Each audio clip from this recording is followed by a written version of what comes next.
Welcome to the 20th episode of the Head Kick KO podcast. Today we're going to be looking at UFC 259. We're going to look at the highs and the lows. There were a lot of highs and some lows, so we're going to touch on all of those. And then afterwards, we're going to take a look at some other news. There wasn't too much other news this week, but we are going to look at that because there's a couple things that are very important that we should touch on. So to start off, we're obviously going to start the main event of Israel Adesanya versus Jan Blachowicz. So this was a very good performance by Jan here. He did a lot of things that were veteran, very good, smart. He fought a very smart fight here against Izzy.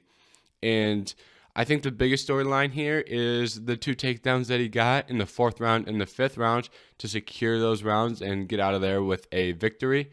I was so impressed with the timing on his takedowns. Jan Blachowicz doesn't have elite takedown offense, but you can replace elite takedown offense with great timing. And he timed those shots perfectly. And if you can time a shot that perfectly, he gets Izzy when he's in a position of striking, not grappling. He's a little not off balance. I don't want to say off balance. Izzy doesn't get off balance, but he's in a tough position to where he cannot defend that takedown. So Jan had some perfect entries to takedowns, and then off those takedowns, he was able to control position.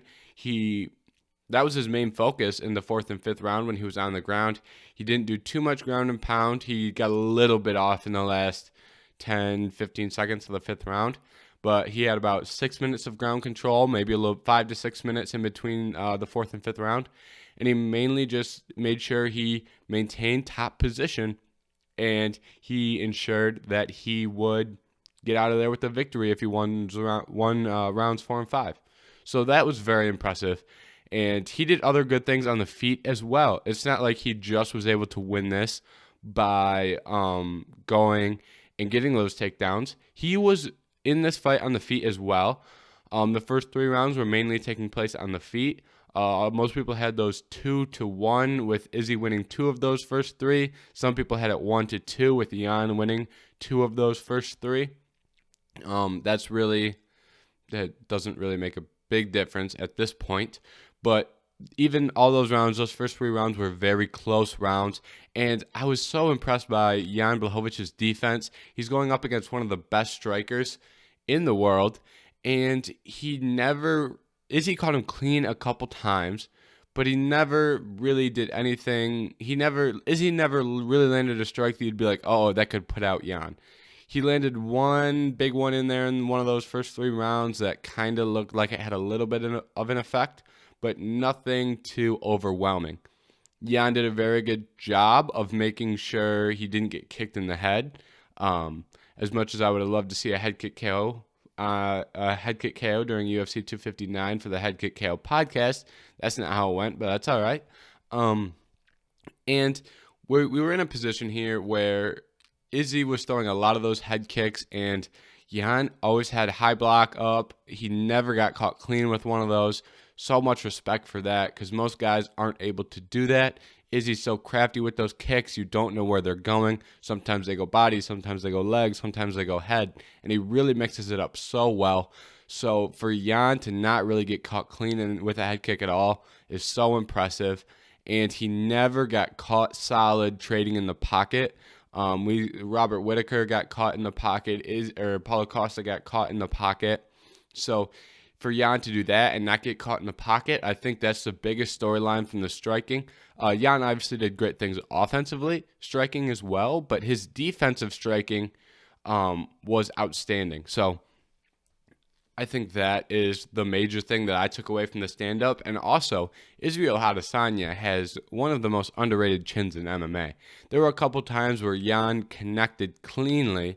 There was a picture that I saw on Twitter of a shot that landed right on pretty much the mouth of Izzy, and that shot did not put him down. So there were a lot of Jan landed some strong offense, and those shots didn't put Izzy down as much as we've heard about Polish power. Those shots did not put Izzy down. So for Izzy here, he got caught a couple times, nothing too major. He had a great chin on him to stay up, but he did a good job as well in this fight. It just wasn't enough. Jan Yan got out of there with the experience and the edge on the grappling side, and Yan had a great game plan. There wasn't really much Izzy could do to turn the tides here. He did everything that he usually does. He kicked that lead leg. Yan did a good job of checking some of those, but Izzy still landed on that lead leg many times. There was some redness on that lead leg of Yan, and I don't know why, but it seemed like those leg kicks didn't affect Yan as much as they did someone like Paulo Costa. So that is something to think about. At this point, there isn't really a clear answer of why those leg kicks didn't accumulate and cause more damage. But, I mean, that's really a story for another day. That's more of a deep technical analysis of why they didn't have the same effect. That might be even something a doctor would have to look at to see if it was landing directly on that nerve in the leg there. So, but, Izzy didn't look bad in this fight, and I still think he's the best 185-pounder on the planet. But I think coming into this fight, there was a lot of talk about the weight, rightfully so. But I think after watching this fight, we learned that Izzy bit off a little bit more than he could chew here, and he did have a chance to win this fight in a very competitive fight. But I think the size really came into factor in those 4th and 5th rounds. The first 3, the size didn't look like they played much of an effect. But when you get Yanblahovic on top of you, and especially in the later rounds, so you're more tired. I don't think Izzy was that tired. I don't think cardio played a big factor in this fight for either guy. I think Yan was starting to slow down. I think he was getting a little tired. But, I mean, at the end of a 5-round fight, you're going to be a little tired. If you're just a little tired at the end of a 5th-round fight, then at the end of the 5th round, I mean, there isn't really much you can complain about in terms of your cardio. So, Izzy here got taken down. I think that size played a big factor in why he was not able to get up in those 4th and 5th rounds. And Yan had very good positioning. He was taking position over ground and pound, position over submission. So I think that I think Yan played the perfect fight here to win, and so much respect to Yan. And this kind of legitimizes Yan as a champion. I think everyone recognized Yan as a champion. But when you're in a position where you're the first champion in a division since Jon Jones has left, anytime that you are the champ in a division when you didn't beat the previous champion, I think there's always going to be question marks. And whether those question marks are deserved or not deserved, and I don't think they were in this case by Yan. After his performance against Dominic Cruz, I don't think anyone had the right to question him as a champion, but some people were. So beating Izzy at 205 to retain his light heavyweight title, I think that proves that he is the best light heavyweight on the planet by a mile. Well, I shouldn't say by a mile. There's other great guys in that division, but right now it does look like he's the best light heavyweight on the planet. So I'm glad to see. I was happy with the way this fight turned out. It would have been interesting to see Izzy win, to see what he would do. Does he get the Jon Jones fight? Does he go to heavyweight? But we're not going to know that. But Izzy's still the best 185-pounder on the planet by a decent margin. So it's going to be interesting to see what the future stores for him at 185. And before we talk about what's next for each of these guys, we need to talk about the judging. So the judging for the whole card, there were some questionable scorecards that were read. One of the judges scored the fight for Casey Kenny in the Casey Kenny versus Dominic Cruz fight, and that seemed unreasonable to me. If you look at Verdict MMA, this is the main place I cite anytime we're talking about MMA judging is Verdict MMA, and I think that's the best place to cite for global scorecards, global opinion, and on that, Dominic Cruz won 2 of those rounds by with a score of 9.9 on Verdict MMA. So I don't see how any judge scored 2 rounds for Casey Kenny. That's another discussion for another day. Right now, we're going to talk about Izzy versus Yan and those scorecards. So in these scorecards, you had 2 guys score this fight 49-45. The other score 49-46. I don't want to focus on the 49-46 because I think 4 rounds is reasonable to give 4 rounds to Yan. I saw some very respected people who know the sport of MMA very well that gave Yan four rounds in that fight. I do think, and I think Verdict MMA Global Scorecard backed the fact that Izzy won 2 rounds and Yan won 3, with Izzy winning 1 and 3, and Jan winning 2, 4, and 5. Now, the big debate here, I can settle with judges giving Jan 4 rounds. I'm not too upset about that. But the 2 judges who gave a 10-8 round were a little ridiculous. I mean, I'm assuming the 10-8s came from either the fourth or the fifth round. I'm assuming they were coming off the 5th round, actually. The 5th round was a more dominant round for Jan. He got into better positions. He advanced position better. He got to full mount with 15 seconds left and landed some ground and pound. He didn't really do that in the 4th round. Obviously, I'm saying he still deserved to win the 4th round, but the 5th round, he was more active. So I'm assuming on the ground, he was more active on the ground. So I'm assuming the 5th round is the round that was given a 10-8, which is a little ridiculous because he had about 3 minutes, maybe 2.5 minutes of ground control, Jan did. So, and before that, it's not like I can see this being a 10-8 if the 2.5 minutes prior to it going to the ground was domination by Jan on the feet, but it wasn't. I think Izzy was winning the 5th round up until the point of Jan's takedown, and then Jan won the round with all that ground control. But even you could make the case Jan was winning that 5th round up until that point. That's not too much of a discussion. But the fact that there was a discussion of who won the first half of that round, obviously Jan won the second half with all the ground control. But if you're thinking, if you're 3 minutes into a round and you're going, I'm not really sure who's winning this round. It's a really close round. I don't think you can score it for a 10-8. 10-8 should be domination. I do think we should see 10-8s more often in MMA. But I think this is a bad time to use a 10-8 round in a round that just because someone clearly won a round, that doesn't mean it should be a 10-8 round. When I think of a 10-8 round, I think 10-8 is something closer to what we saw Islam and Drew Dober. I think that'd be a better example of a 10-8 round, in the round where Islam had like 4.5 minutes of ground control and almost finished the fight with an armbar. I think that would be a more deserving round for a 10-8. Those scorecards did not come out, so it's really, you can't really tell if someone scored that at 10-8. But I think those types of rounds are more deserving. Obviously, I could go on a long list of rounds that should have been 10-8 rounds, but I think the 5th round of Izzy versus Jan isn't really deserving of a 10-8 round. Yes, we should be using the 10-8s, and I think that's something that we need to utilize. I shouldn't say more, because now we're seeing it in the wrong positions.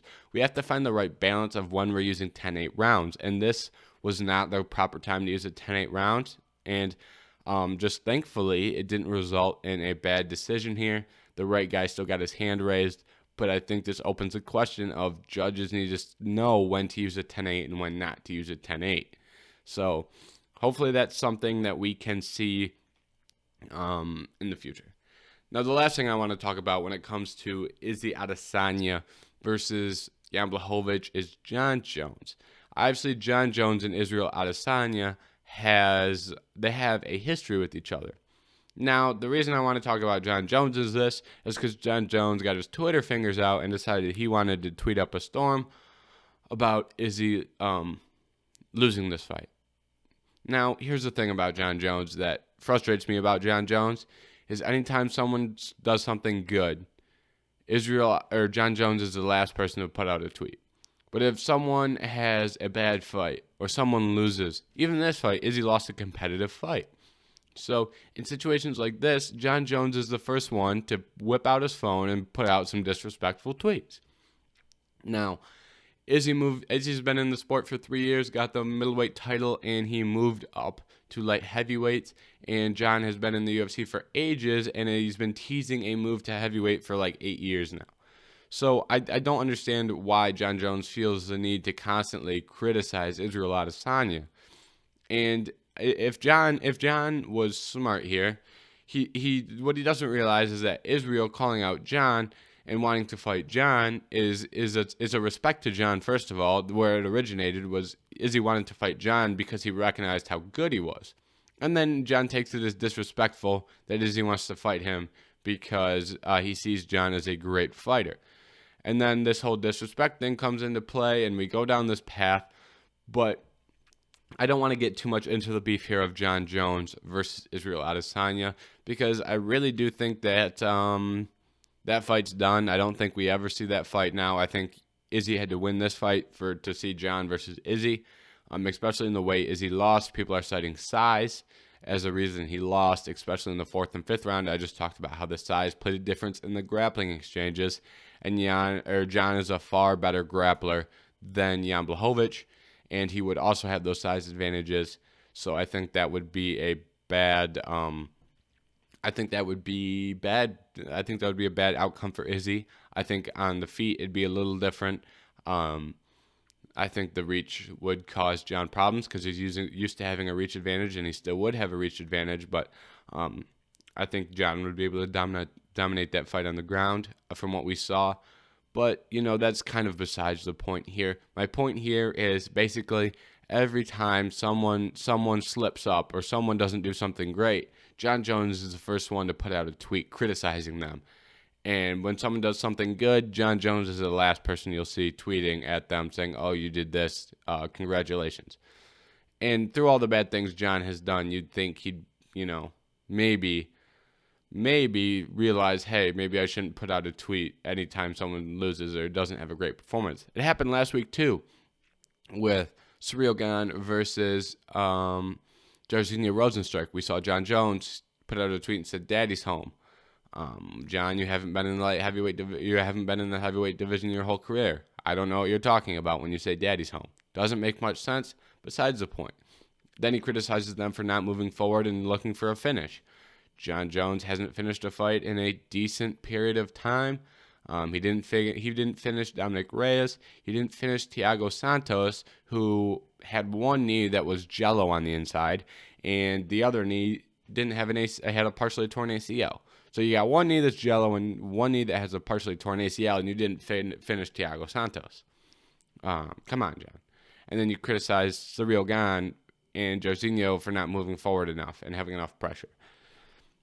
This is what I mean when I say Jon is the first one to tweet when something goes wrong and the last one to tweet when something goes well. So we'll see what he has to say. We'll see what he has to say when Stipe and Ngannou are fighting for that heavyweight title. Maybe he can prove me wrong and maybe change up his Twitter strategies. So we'll see how that goes. And if Jon does take a different route on his Twitter page during that fight, I'll sit here and tell you that I was wrong and that Jon was being a good dude after that fight. So there's only one way to find that out. We'll have to wait and see. But moving on, we're going to talk about Amanda Nunes versus Megan Anderson. Now, this fight was a weird fight. There isn't too much to talk about, but I think we can have a discussion here about the greatness of Amanda Nunes and how that affected Megan Anderson. I think that anytime you're going up against someone of Amanda's caliber, Megan just didn't really look like herself. I don't know why. I don't really want to speculate why. It could be anytime you're standing across Amanda Nunes, I can't imagine that your body is filling with confidence. And I think the number one thing you have to beat someone of Amanda's caliber is that confidence and that belief that you can do it. And I think in some cases you get in there and you look at Amanda Nunes and you go, oh God, I'm in the cage with Amanda Nunes. This is not going to go well. And I think that's just a mindset thing that you can't really tell how someone's going to adapt or what mindset they're going to have until they're in the octagon like that, in that situation. We saw Dominic Cruz, not to bring Jon Jones back into this, but Dominic Cruz went in there with the attitude that he would beat Jon Jones, and many people think he did beat Jon Jones. I don't want to get into a discussion about how those rounds were scored and if Dom should have won, but he almost won, right? He didn't get beat in 2 minutes. So I think this opens up a big discussion of the first thing you have to have when facing Amanda is the mindset to win, and I think if you don't have that mindset, you're not going to win. So that's something that you can't tell, like I said, until we get in there. So I wasn't a big fan of Megan's game plan. I hate to do this, but I would have liked to see her utilize She just didn't really do much, to be honest. When Amanda connected, Megan felt her power, and you could tell that, you could see that, and that resulted in Megan was in a bad position after that first punch landed.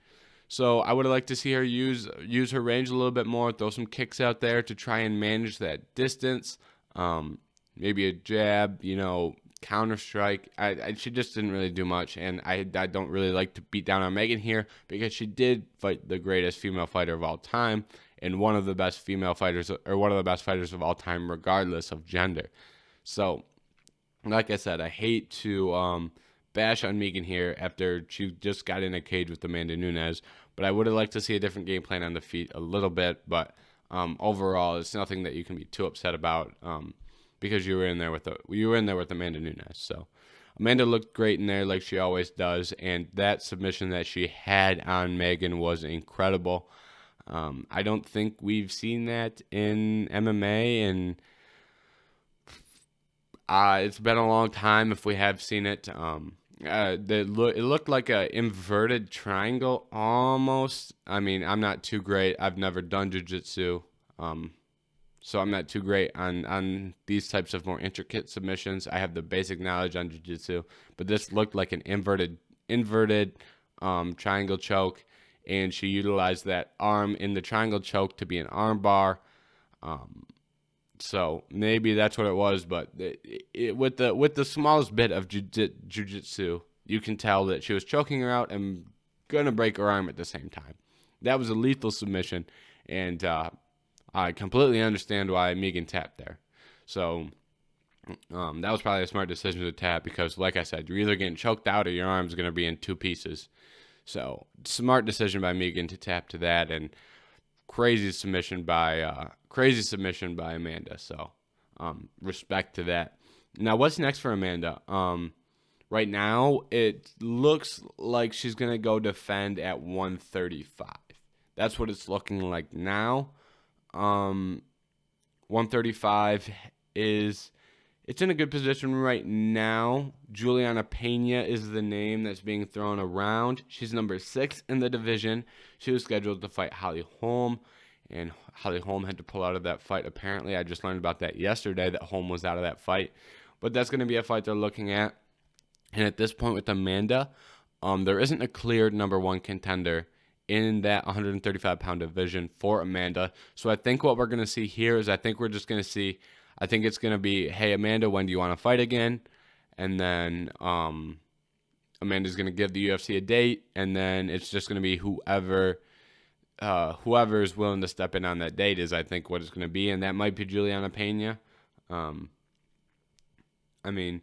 Amanda's already beat Holly Holm. Like I said, Holly Holm's out with an injury. Jermaine Duran, she already beat GDR, so there's that. And then you have Aspen Ladd, Irina Aldana, who just lost to Holly Holm, and then Yana Kusakakia. I can't say her name. My apologies.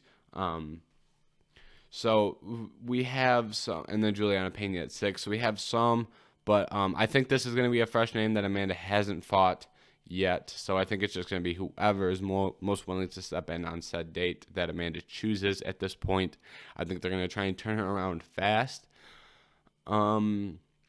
Maybe they try and book her on UFC 261. They've been adding a lot of female fights to UFC 261. They've got Shevchenko versus Andrade on that card. I don't think Shevchenko has ever headlined a pay-per-view. I know Amanda Nunes has, so maybe they look to get Amanda on that card. And then if you can get Amanda and Valentina a win on the same date, then that'd be an easy thing to set up for their trilogy fight. Because I know right now it's looking like Valentina Shevchenko is the only person who reasonably you could make an argument for to beat Amanda. And I think that's the fight that we're going to eventually see that this year, maybe early 2022 at the latest. But I think we're going to see Nunez versus Shevchenko this year. And so that makes sense if Amanda was willing to turn around that quickly and get her in there on UFC 261. And then that would be 3 title fights again, and it'd be 3 female title fights. So that would make the sport look good. And those would be one very good fight with Joanna versus Rose Namajunas, and then you would have two of the greatest, probably the top two greatest female fighters of all time in the main and co-main. So I think that would be a great opportunity for the UFC, and that'd be interesting, and I hope they do that. So and what's next for Megan Anderson? You can't really tell. There's no rankings at 145. There's one other 145 match booked, and that's Felicia Spencer versus Danielle Wolfe. So do you book Megan against the winner? Do you book her against the loser? I mean, it's hard to say at this point. You can't really tell without the rankings. And this division is in a very, very bad spot. And I think this division is going to go away once Amanda eventually retires. The UFC isn't really putting the resources into keeping this division around, which is unfortunate. But I think that's just the way it's going to go. This division has always had a dominant champion who can sell off their name value. Whether that's Nunez or Cyborg or Durandamy, I had it for a little bit, but especially Cyborg and Nunez, especially with Amanda Nunes, they can market her as a double champion. There's no chance that Amanda gets down to 125, so she's got to have 135 and 145, and if she's willing to defend, I think the UFC is in a spot where they might as well keep it as long as Amanda's around. But once Amanda's gone, this division is going to be in a bad spot. I think Amanda's retirement is coming. I don't want to say soon, but eventually she's mentioned retirement before. You can see it in the future, I believe. So that this female division at 145 is in a really bad shape, and the UFC might drop this division if they don't put the resources into keeping it around. And at this point, it doesn't look like they're going to, especially with the fact that there's one 145-pound female fight booked right now. You can't say that about any other division. So that's just an interesting thing to keep note and think about in the future. So, third fight down on this card, we had Aljamain Sterling versus Petr Yan. And we're going to move this back. We're not going to talk about the illegal knee right off the jump. Let's talk about the fight going into the illegal knee. This fight was a great fight leading up to that point. I was very excited for this fight, and this fight turned out. We had in the first round, you had Eljo with a high pace, and Petr Yan is great at breaking people. Petr's cardio is ridiculous. It really is ridiculous. He didn't look tired at all in the fourth round, and I mean Eljo put on a pressure in the first and second round where he's coming forward, hitting leg kicks, hitting body shots. It really is. It was a crazy pace, and it didn't wither Petr at all, it looks like, and only withered down Eljo. So that's an interesting thing to keep note on in the rematch. We're going to see that rematch right away. It's looking like, I shouldn't say right away, but that is going to be the next fight, Eljo versus Petr Yan. So we saw this fight, and Eljo wasn't able to get this to the ground. And Eljo didn't look his best out there. So, and a lot of people are talking about the sheer takedown numbers. It was like 1 for 15 or something. But you have to remember here, a lot of those takedowns came in the third and fourth round when Eljo was clearly gassed. Those were kind of half. I mean, they weren't really full send takedown attempts. They were kind of looking like desperation takedowns. Desperation takedowns have never worked in the UFC and never will work in the UFC.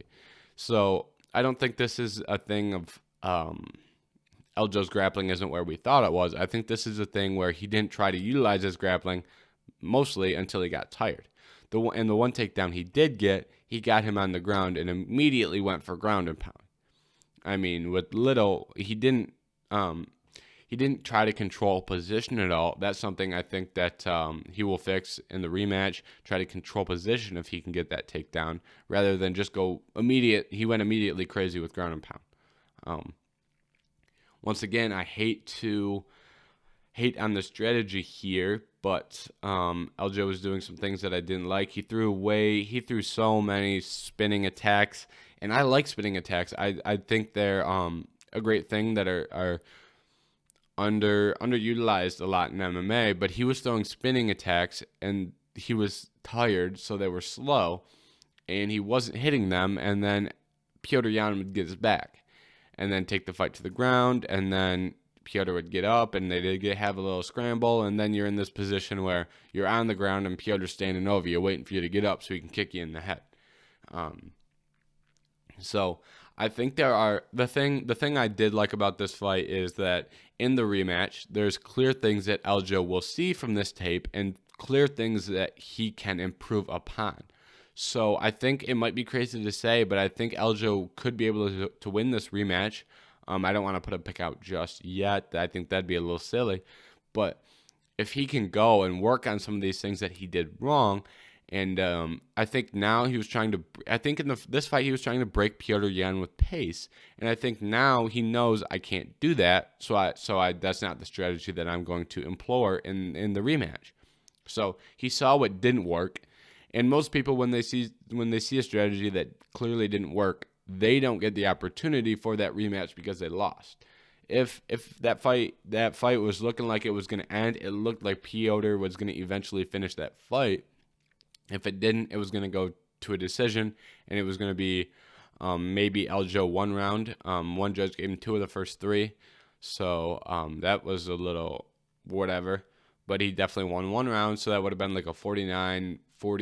It would have been a 49-46 on 2 of the scorecards, and we would be in a position where Aljo would have to earn his way back to a title shot. But he's in an interesting position where he's going to get that immediate rematch, and he's going to get the immediate rematch, and he gets an opportunity to fix the mistakes he made in this fight.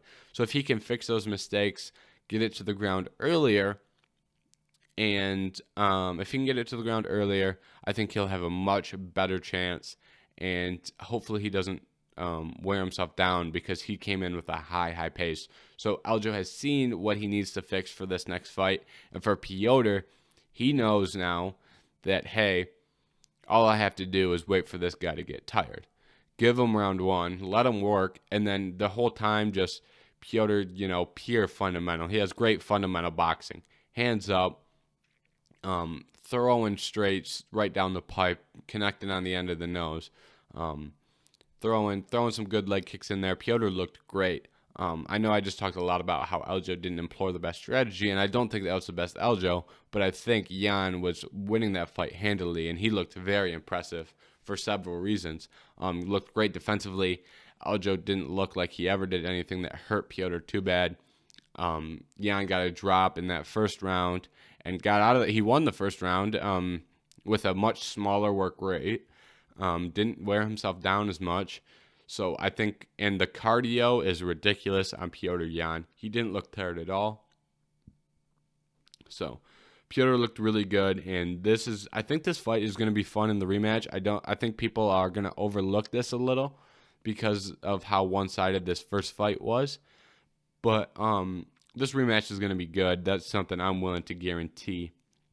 And now I wanted to get that out of the way because there were a lot of things that happened in that fight that are being overshined by the illegal knee. And I understand that's a big talking point, but don't forget about all the things that happened, the 3.5 rounds or so that took place before that point.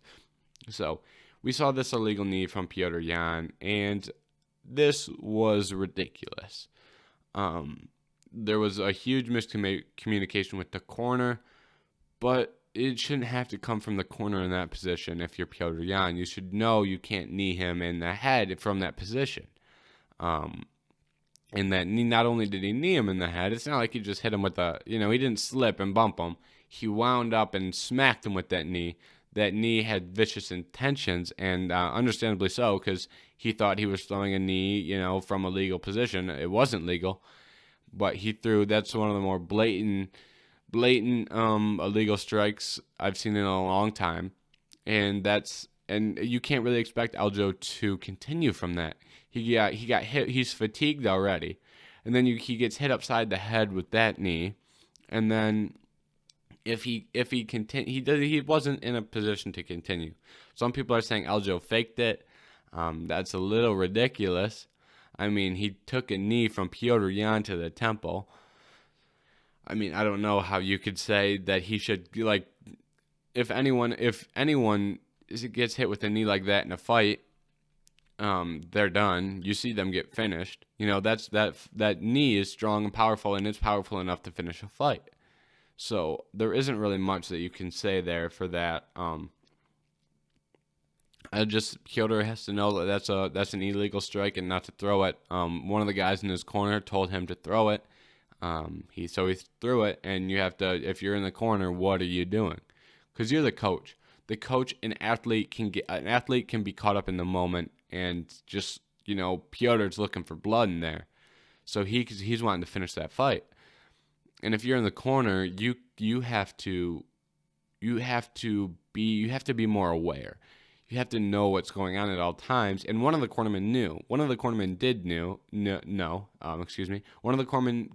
knew exactly what was going on and told him to punch only.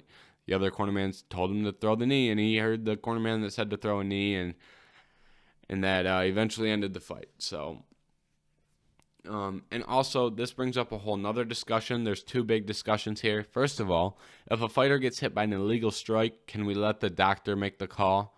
Because if a doctor can come in and say, no, he can't continue, don't put the stress on the athlete who just got hit with an illegal knee on whether he can continue. Because then you're going to see fighters who say, oh, yeah, I can continue, and then they get hit upside the head more than they needed to and take extra damage. So let's put that call in the situation of the doctor, and we should reevaluate here the changing of the belts, because this is such a bad position where there's no correct answer here of what do you do with the belt in this situation. If you're Aljamain doesn't want to win the belt that way. Petr was dominating in that fight, and it looked like he was going to win that fight and walk away with the belt. So now you're in a situation where Petr Yan is not the champion, but I think a large portion of people would agree that he deserves to have the belt. And you have Aljamain Sterling, who is the champion, and everyone's calling him a paper champ. And that's just this thing where it puts you in a bad position, and I wish there was a better way, because when you have luckily this is the first time this has happened in MMA history or in UFC history. The only other thing that happened similar was when Randy Couture got his eye cut against Vitor Belfort, and Belfort won the championship, and they had to rematch. That's a similar thing there. But you're in this bad position where there's no one, not everyone, you can't make, really no one's going to be happy here. So I think win or lose, you have to run them back after that type of illegal knee. So, and that's what they're going to do. So let's just be thankful here that we're going to get this rematch, and Aljo is in good shape, it seems. And since he's in good shape, they should be able to do this relatively soon. It's not like Aljo went stiff like he did against Marlon Moraes and has to take time off. He's going to obviously take some time off. He cut weight and did all that and got likely got concussed. So he went through those things, so you're going to have to take time off. It's not going to be a 1 month turnaround. It's not going to be a 2 month turnaround, but this year we'll see that fight. And the real loser in this is Corey Sandhagen, as he was going to fight for the belt next, it seemed. But this opens up a big opportunity for Sandhagen to take on TJ Dillashaw. This is a fun fight that I wanted to see back after Sandhagen beat Moraes. And if this is not the most ideal way to see Sandhagen versus Dillashaw, but I think if we're going to see that fight, let's just be happy we're seeing that fight, because it's going to be a fun one between those two guys. So I'm happy about that. But one thing I'm not happy about is, once again, we saw TJ Dillashaw decided that he put out a tweet. And if you didn't see TJ Dillashaw's tweet, he called Aljamain Sterling an actor. Okay, whatever. And then he called Petr Yan a cheater for throwing an illegal knee. Now, TJ Dillashaw, when you do EPO, that removes you from calling anyone else a cheater. I mean, throwing an illegal knee in a fight is one thing, and then taking EPO to improve your cardio and help you make weight is one thing, right? Give me the guy who throws the illegal knee over a miscommunication than the guy who put the needle in his butt so that he could take EPO. That's just my personal preference. Now, everyone has their own personal preference, but like I said, give me the guy who was not just coming off a 2-year suspension. So TJ Dillashaw, you don't get to call anyone a cheater, and that's exactly what Cody Garbrandt said. Cody Garbrandt came in on that and said that that's pretty much TJ just said the same thing that I said. That's probably where I got that from because I agreed with Cody. So TJ's got to shut it down. Shut it down, TJ. All right. And we're going to jump around a little bit here. I want to talk about Dominic Cruz next. And I want to talk about Dominic Cruz next because we're in that 135-pound division, and we just spoke about Cody Garbrandt. So we're going to talk about Dominic Cruz next. Dominic Cruz went out there and had a very good showing against Casey Kenny. And Casey Kenny is no man's fool. Casey Kenny is a very good prospect, and he's a very talented guy. And I think his stock rose after this fight against Dominic Cruz, as Dominic Cruz looked everything like Dominic Cruz. Dominic Cruz had the movement. He had the footwork. He had the hand speed. He had the fight IQ. He had all these things. He didn't look like he was it doesn't look like age has got to Dominic Cruz yet. And Dominic Cruz has a lot of octagon time. And Casey Kenny did some good things. He landed some nice leg kicks, landed some good punches in there. But Dominic Cruz looked like Dominic Cruz. And when Dominic Cruz is looking like Dominic Cruz, it's going to be a tough night for anyone out there. He did a nice job mixing in his wrestling in with his striking. That's something that Dom does very well. Even if Dom he doesn't always have to, he goes for those takedowns, and if he doesn't get to takedowns, that's okay, because he uses those takedowns, he feints takedowns to get to strikes. Dominic did so well in this fight, and I think this opens up a lot of opportunity for Dominic Cruz here. In this bantamweight division, you could pretty much just matchmake the bantamweight division with a blindfold on and get some fun fights. So Dominic Cruz wins at 11, and you have Pedro Munhoz running around. You have Frankie Edgar running around. You have Marlon Moraes running around. So we have a lot of unmatched guys. Jose Aldo, Cody Garbrandt, Rob Font. You can match up these guys in just about any which way, and you're going to have fun fights that have high meaning to them. In my opinion, I'd like to see Corey versus Dillashaw at the top. We're going to see Piotr versus Aljamain. And then I would like to see Cody Garbrandt versus Jose Aldo. And then Rob Font versus, you could do Font versus Pedro Munhoz. And then you can do Cruz versus Marlon, or Cruz versus Frankie. Probably Marlon, as I'm assuming Frankie's going to take some time off. And then if Frankie wants to take time off, you can do Frankie and, maybe not Frankie and Jimmy Rivera. You've got a Sunsao running around as well. Marab is in there. Cody Stamann, Song Yadong, Marlon Vera, and you have Kyler Phillips, who had a very impressive performance against Song Yadong. That's something that we might touch on a little bit later, but basically, to sum it up, Kyler Phillips looked very well. Song looked good too, but Kyler Phillips has earned himself a spot in those bantamweight rankings, and he's just another fun fighter in those bantamweight rankings to throw yourself at, or to see in there, and you can throw any which way to match some of these guys up, and you're going to have fun fights no matter what. And that's because bantamweight is one of the most stacked divisions. 145, 155, and 135 are some stacked divisions, and you're going to see good outcomes no matter who you match up.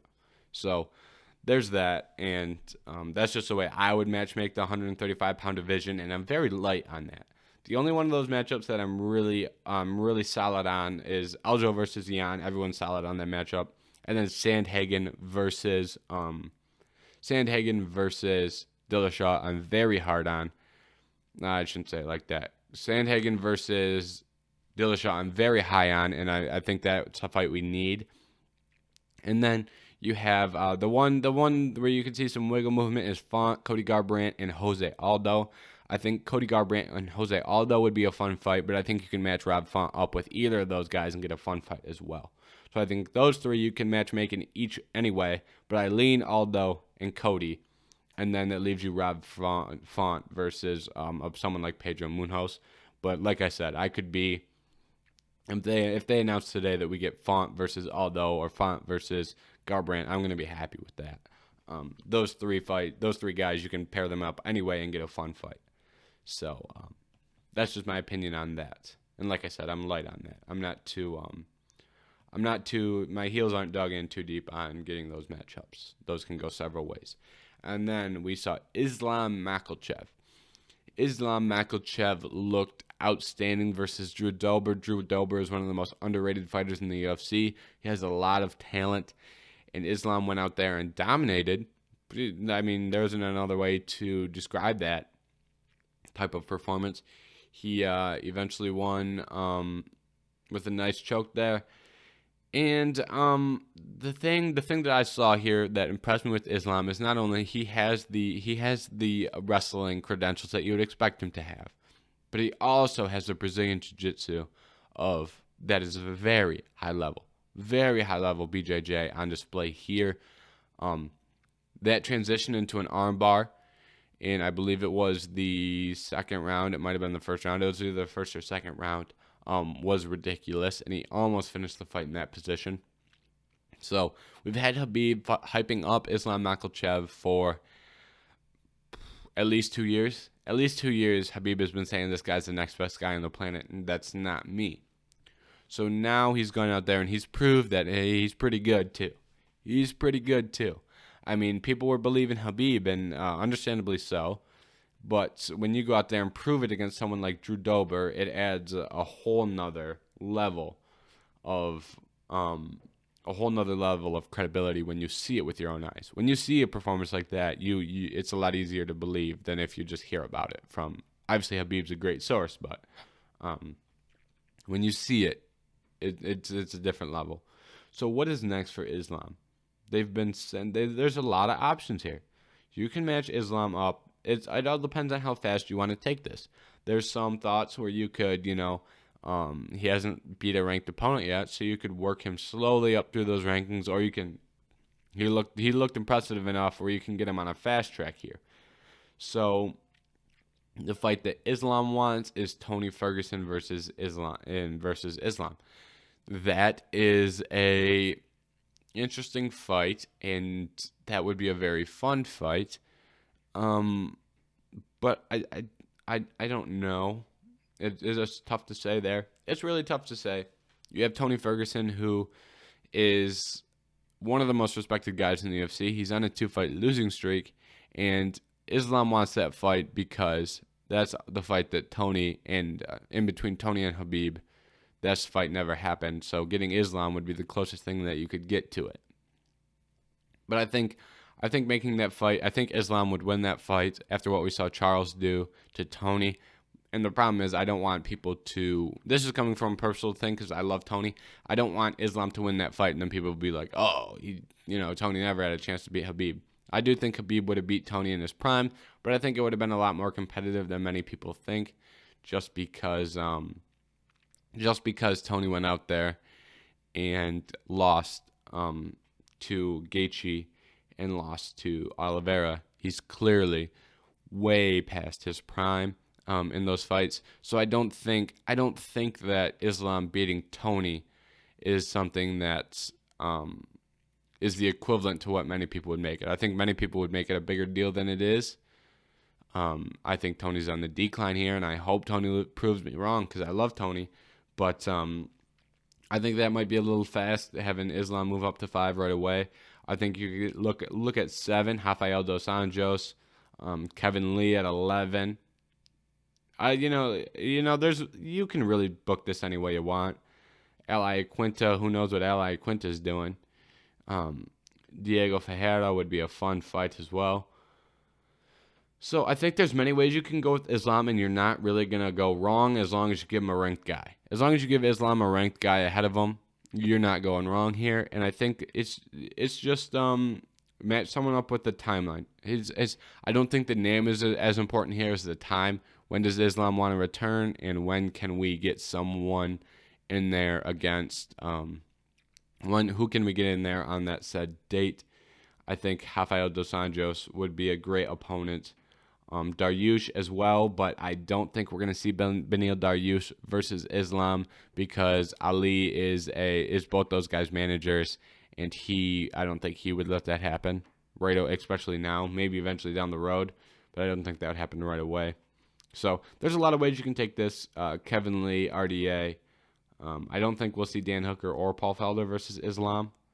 That just doesn't look like the right path right now for Hooker or Felder. Fajeda's a possibility. So I think that's the path for Islam, and I think he is as good as people have been hyping him up to be. So that's going to be interesting in the future here. And then you have Aleksander Rakic. Had a good performance against Thiago Santos. And this was I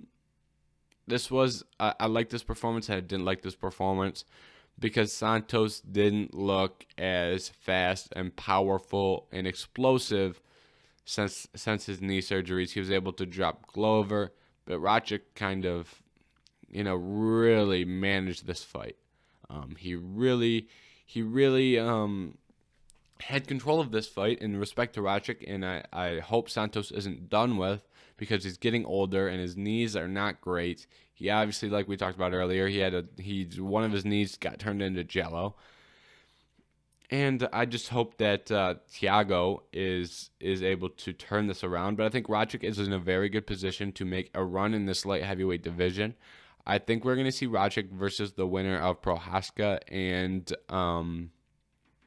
Yuri Prochazka and Dominic Reyes. That would be the fight that makes most sense while we wait for Glover versus Jan Blachowicz, because that fight is going to happen. I just realized that I forgot to talk about who Izzy and who Jan Blachowicz should talk about, or who they should fight next. So we will touch on that after this. So, but for Rakic, I think that fight makes the most sense, and I think that's a wide agreement, and that's not an unpopular opinion there. So we'll just leave it at that. For Santos, what does Thiago do? I'd like to see Thiago can do. You can put Thiago in there with the loser of Reyes and Prochazka, maybe. Anthony Smith just got injured. Or you can go Santos versus Magomed Ankalaev. I think that would be a fun fight. That would be a really fun fight. So I think that's a possibility that we could see. I think we're just gonna, I think that'd be a fun fight. Santos versus Ankalaev, or we could see Santos versus the loser of Reyes and Prochazka. So light heavyweight's starting to look better. Light heavyweight has been talked about as one of the weaker divisions in the UFC, but light heavyweight is improving greatly. Looking at guys like Santos is still there, but he looks like he's on the decline. Teixeira's looking like he's getting up there and close to retirement. But you have Dominic Reyes, who I think is going to be around for a long time. You have Alexander Rakic, who looked great. Yuri Prochazka had a great knockout of Volkan Ozdemir, and he is a very good prospect here. Anthony Smith, I think, is going to be around for a long time in this division. Then you have guys like Magomed Ankalaev, great prospect. Johnny Walker, if he can start getting things together again, you have Johnny Walker in there as well. And then Jimmy Crute and Jamal Hill are two great prospects that I love, and I think they are going to be so good in the future. So this light heavyweight division is starting to shape out again, and I'm loving it. I still think it's one of the weaker male divisions, but I think I see a lot of potential here, and I think most people would agree on that, especially on those guys like Magomed Ankalaev, like Jamal Hill, like Jimmy Crute, other guys, obviously. So, but I'm glad to see that, and I'm glad to see the light heavyweight division turn out. So, now that I forgot to talk about what is next for Jan Blachowicz, I think it's pretty clear. He's going to fight Glover Teixeira. He said that, and Dana agreed at the press conference, so pretty simple there. Now, who does Izzy fight? That's a much bigger question. You have Izzy, who has beat Robert Whittaker, beat Paulo Costa, and beat Marvin Vettori in the top 5. And he hasn't fought Cannonier or Till, but Cannonier and Till have both lost to Whittaker. So I think this is the path we're going to see. You have Whittaker and Costa. The winner of that has a very good shot to get the title. If Whittaker wins, I think it's a wrap. No doubt he gets the title shot. If Whittaker wins that, no matter what happens between Till and Vettori, it goes to Whittaker. Because if you're Whitaker and you've beat Costa, Cannonier, Till, that's a tough bargain for anyone to doubt that he doesn't deserve the title shot. I think most people think he deserves it without beating Paulo, but if he beats Paulo, it's just another nail in the coffin there. And then you have Till versus Vettori. I don't think Marvin gets a title shot if he wins. I just think he needs one more. And I think if Till wins, I think he would need one more, but I think Izzy wants that fight, and I think that fight could get fast-tracked. Because you have two hilarious guys. I think the UFC would want to sell that. Two elite strikers, two hilarious guys that could make for fun press conferences, and that's the fight Izzy wants, it sounds like. So if Till can beat Vettori and Whitaker can... if Whitaker beats Costa, it's a wrap. But if Costa beats Whitaker, then we have a discussion. And if Till beats Vettori, then it'd be a real close discussion here. But it looks like Whitaker's the favorite, and with the win, he would get that title shot. And then you have Costa, who is running around. And if Till, like I said, they're going to try and fast-track that, but it's hard to do that. But he's got to beat Vettori. If Till can beat Vettori, the UFC might pull some strings and get him in that title shot. But right now, it's looking like Izzy's next fight is going to be the rematch against Robert Whitaker. All right. The last thing that I want to talk about from UFC 259 is the prospects we saw on the display. We already talked about Kyler Phillips. Outside of Kyler Phillips, you had Sean Brady, his ground game looked great. He fought a very tough guy in Jake Matthews, and Sean Brady went out there and dominated on the ground.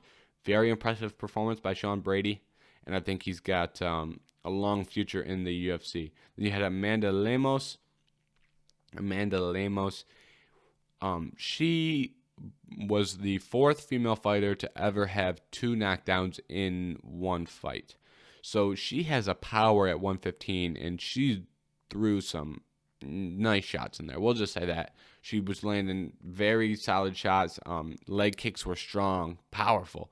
I think she's got the potential to be a big force here in this division because she has some of the more powerful striking I've seen in a long time at 115. We'll see how that ground game plays out. There's some great grapplers in that female 115-pound division. So, but right now she's looking like she's got the fundamental striking to carry her a long way in the sport. So I was excited to see that. I always love seeing fresh prospects. And Uros Medic also looked outstanding. Went out there, got the win. And Mark Smith had a terrible stoppage. And eventually, after the fight, they showed a stat, and the fight was 48-0 on significant strikes. So Medic went out there and dominated. Should have got the win in a much quicker fashion. Nothing that Medic did wrong, but Mark Smith went on and let that beating take place. But I just wanted to shine those guys' wheels. And so we had Kyler Phillips, Sean Brady, Amanda Lemos, and Euro Medic. All looked great. All great prospects there. All right. The last thing I want to touch on is we saw JDS and Alistair Overeem. Both got cut from the UFC, which is a shame. JDS and Overeem are both legends, and it's sad to see them go out this way. Both coming off losses to great fighters in Ciryl Gane and Alexander Volkov. That name almost slipped me. I don't know why. Ciryl Gane and Volkov both took out JDS and Overeem. I don't like seeing this. I wish the UFC would just give each of these guys one more fight and give them a retirement fight. You know what I mean? Similar to what they did with Anderson Silva. It sucks seeing guys go out and not getting the recognition they deserve. They didn't really, the UFC really didn't say anything. They just kind of yanked them from the rankings. So that kind of sucks to see. But for JDS and for Overeem, they were in a position where I don't think they were going to contend for a title, and I don't think that's an argument you can make. But like I said, I would have liked to see one more from each of those guys against, anyone. It doesn't really matter who. Hell, throw them against each other and have them both retire for all I care. But, that sucks to see. But I think that is... I think that's something we've seen lately, and we're getting used to seeing legends get cut and retire. So, unfortunately, but I think that is the path we are seeing here in the UFC. So, that's the last thing I wanted to touch on. I'm not going to talk about Leon Edwards versus Bilal Muhammad. we're running long here, and I don't want to make this episode any longer than it needs to be. But on a short note, I think that's going to be a very good card. Edwards versus Muhammad has title implications that we will talk about next week. We're obviously going to break down that card. And there's other important fights. Manel Cape is on that card as well. There's some other guys. So that is going to be a card where you won't want to miss that card. I'll be talking about that card here next week, and we'll talk about any other news that happened in the UFC. And I believe the week after that, we have Kevin Holland versus Derek Brunson. So we'll talk about that card on next week as well. So thank you for watching the Head Kick KO podcast, and don't forget to tune in next week for the 21st episode. Thank you.